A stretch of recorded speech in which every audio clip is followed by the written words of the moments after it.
So what I do is I listen to 30 meters. There are beacons there. There are two of them. A dear friend in Colorado and a lovely lady in Hawaii that repeats themselves, the time clocks as an example. And I use them as a reference point to see where my antenna's listening. Sometimes I hear both of them.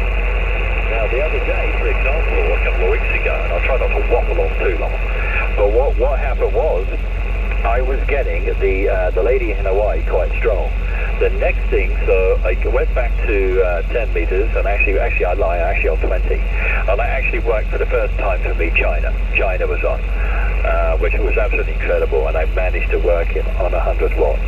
Considering how strong the US stations are, I managed to do that.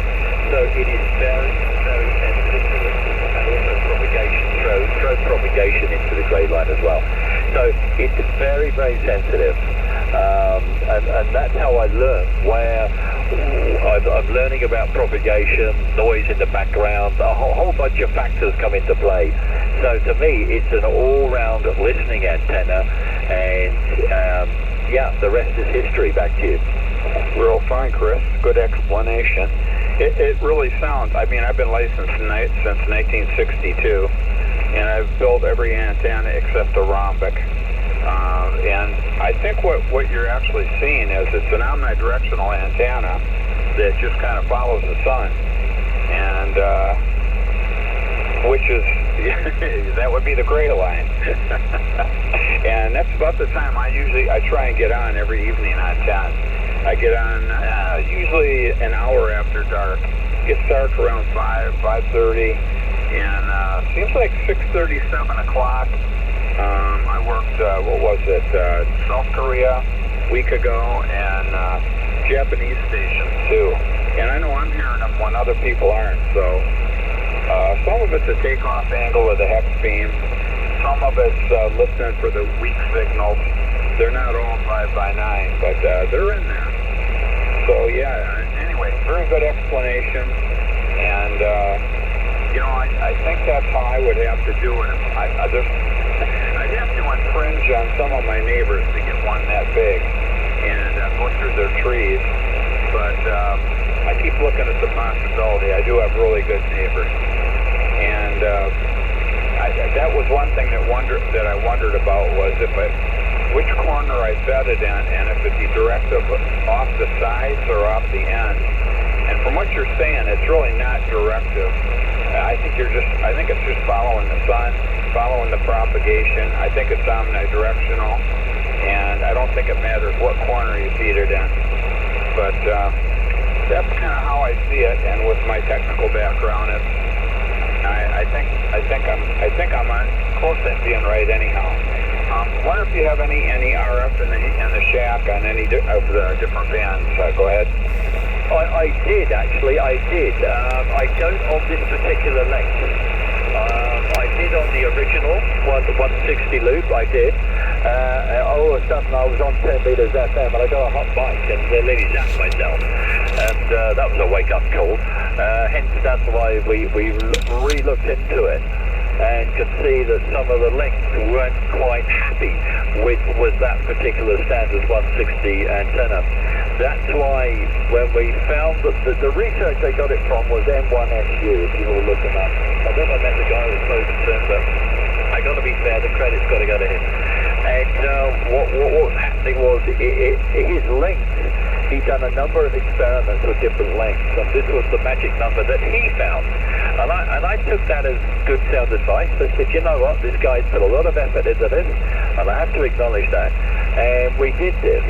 So now I don't get any RF kickback at all on any frequency. If I had a problem, it would be 80 meters occasionally on about 35, 36. Sometimes I have to very fine tune it. And sometimes, every now and then on 15, I have to fight with it. But I think that's more me than actually the radio. So I have notes.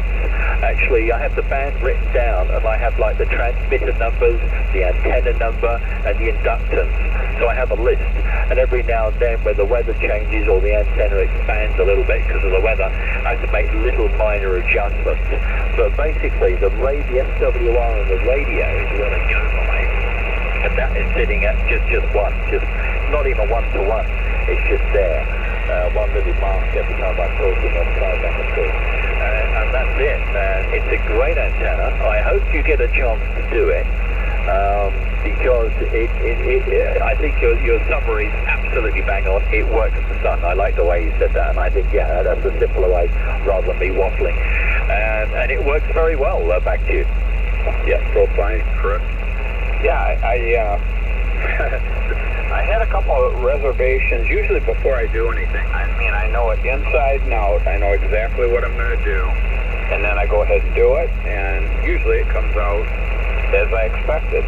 But yeah, I did have some reservations. That is one of them, is feed line length. I know that's critical on open wire, and it will cause problems.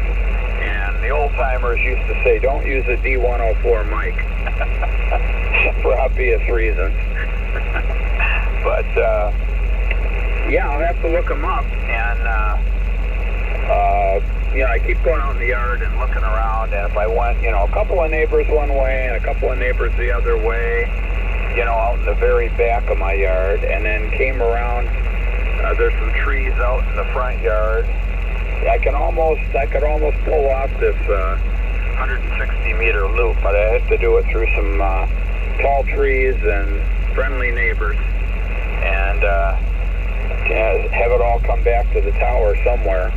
And then, yeah, I like that idea. In fact, I have seen one other one where that's how they brought it in. They used like 4x4s. They were about 20 foot tall, and I don't know what the tallest one was, but the tallest one was closest to the doublet, or in this case it'd be the square. And then they would attach the open wire to the top of that, bring it to another pole about 20 foot away, you know, and then that one would be a little bit shorter. And then they just, you know, kept reducing it on these 20 foot, or not 20 foot, but 4x4s.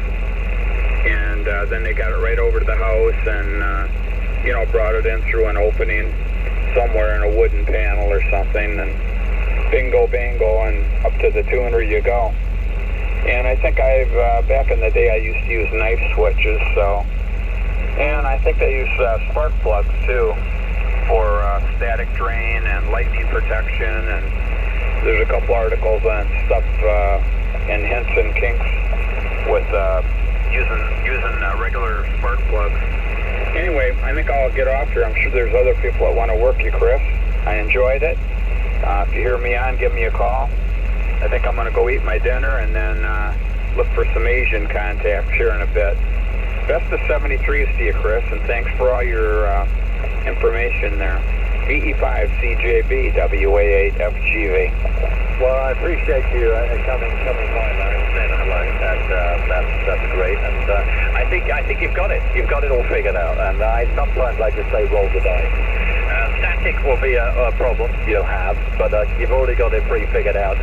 And one of the things I'll say, the early dilemma is, if you guys in the US have a thunderstorm or a bad weather, I will hear it on the band, especially on the lower ones. But that's just the way it is, and everybody gets that. But I wish you all the best and good luck with it. I look forward to working you again on it, hopefully. But 73s, and have a great afternoon. DE5 CJB 73, sir. 73s, Chris.